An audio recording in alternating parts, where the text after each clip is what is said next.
All right, let's get it. Ladies and gentlemen, welcome to the Bullpen.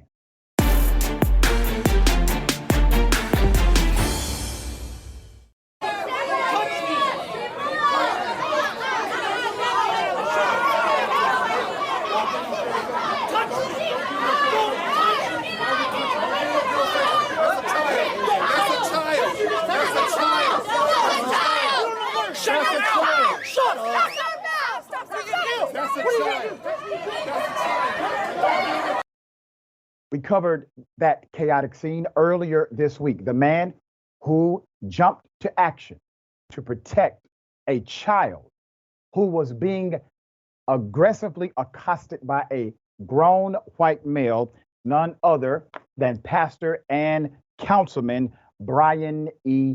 Hawkins.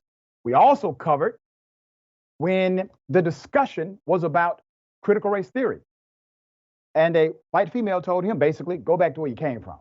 Okay, once again, a racial trope, as if somehow America belongs to one person. Let's get into it. Pastor, Councilman, good day, welcome. Welcome, and thank you, Dr. Richey, for having me on. We appreciate you being here. Very thankful for your leadership. For those who would like to look up some background, this brother has overcome significant obstacles in his life, just like many of us have. And he is a highly respected and regarded member and leader of the community. There's this situation where a young Black girl or young child is being yelled at, basically. So what came over you, dear brother? Why did you jump to action like that? And what did you think was going to happen? So, I want to start off first, the speech that was given prior to this by a good friend of mine, Dion Hairston. I want to recognize him because the speech that he gave was very powerful. The end quote was a reference from Frederick Douglass. And I think that that's a really important part because he was sharing about, critical race theory and the reality of it. And this is the brother right here in the video. And when he was walking back to his seat, a lady in the back who's identified, her name is Melinda and Meg. I think people need to understand and know who these people are in the community. Mm-hmm. So comfortable to yell out this language to get out of our country. At that moment, I was standing in the back. Many people asked me to speak during the event. I chose not to. I wanted to just observe and see what was going on with the entire crowd. There was a lot of tension already from the beginning, from the national anthem, when many of the youth took a knee in the back. So there was so many different things that was happening. And at that moment, when the police started to escort Dion out of the auditorium, the crowd started to yell to get the woman, because apparently they were more concerned with removing him than the initial person who sparked this whole outrage. And at that moment, I looked to my left, and all I saw was a tall man, white, we could put a color to it for understanding purpose, standing over this small child. Now, the young lady, she's about 4'11", maybe 5 feet at best. This gentleman is actually taller than myself, and I'm 6'2", standing over her. And at that moment, I immediately rushed over to grab and pull her back to remind this man that this is a child here in this place. And so there was nothing going through my mind other than there was a child here, a young Black female, and I wanted to make sure that she knew she wasn't by herself. It was a beautiful scene, dear brother, to see that. And obviously the young leader will remember how the community, contextualized through your actions, stood up for her in her moment of need. Let's go back to the origin of this. The debate or the argument was about critical race theory. And the board voted to somehow eliminate the teaching of critical race theory or to ban it. It's not even taught in K through 12 education. And that was the point of your friend. Your friend was saying, listen, first of all, why the hell are we here? Not even taught, right? This whole thing is ridiculous. And in his expression, there's a person who shouted, basically, go back to your country or whatever. And that's when it seemed as if the councilman or the person who was convening the meeting wanted him removed. And that's when the crowd said, whoa, wait a minute. He's not the person out of line here. So the crowd had to literally redirect the energy back to where it needed to be. While this is happening, dear brother, you're outside, you're seeing this other thing taking place as well, starting to happen too. Why is this such a hot button issue? And I submit it in this context, Councilman. It's a nothing burger. It doesn't even exist. So you give us some insight as to why in the hell are people so damn passionate about something that is fictional? So it goes back to the part in the speech that my friend Dion referenced to Ruby Bridges. And he said it's not Ruby Bridges that's stopping this from being taught. It's the grandparents Yes. that their children would see these videos and these images and ask, where were you at during the time of Ruby Bridges? And this is where some of the shame and the guilt is coming from. There were other elected officials that was asking that the young lady not be removed. I'm talking about the lady who yelled this language out.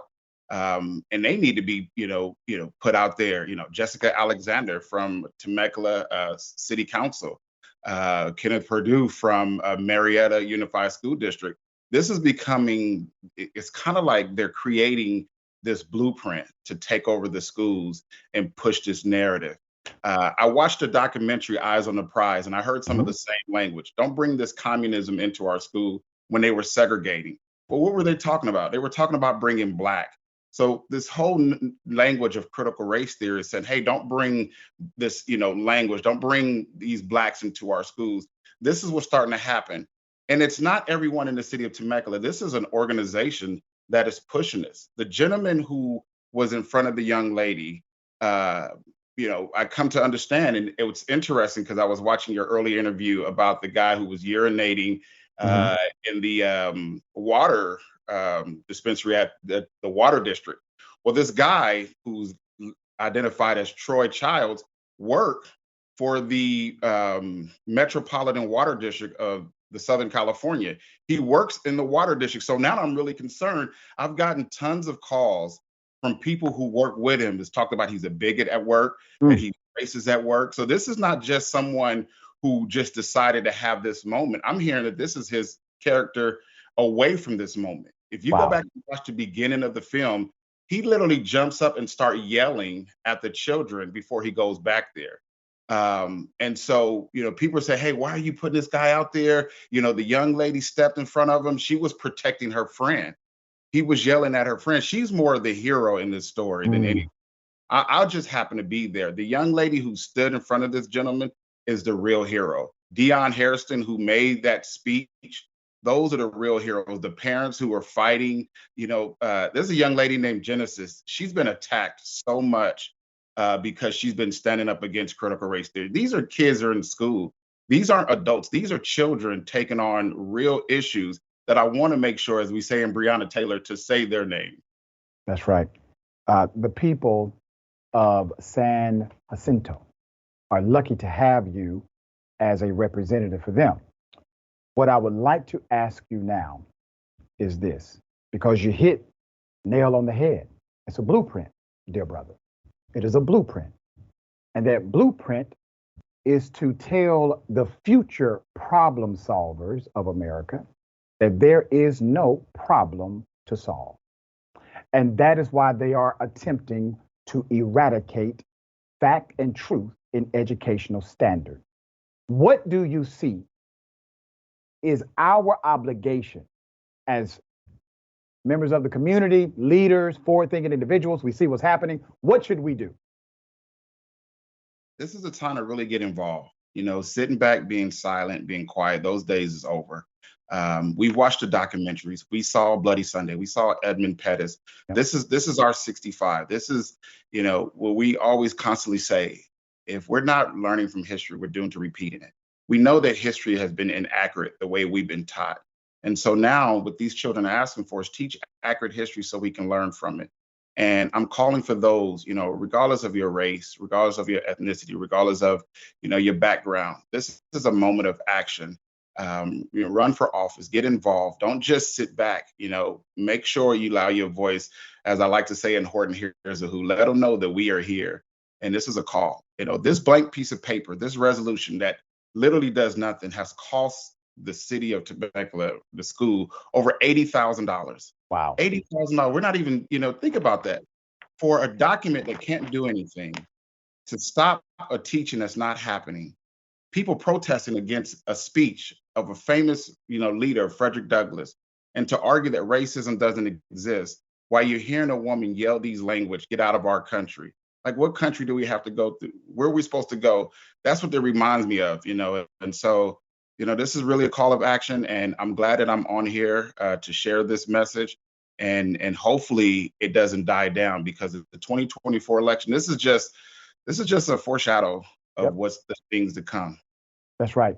I'm glad that you are on the front lines fighting, dear brother. You have an open opportunity to come here anytime. We appreciate your leadership. Thank you for joining us today.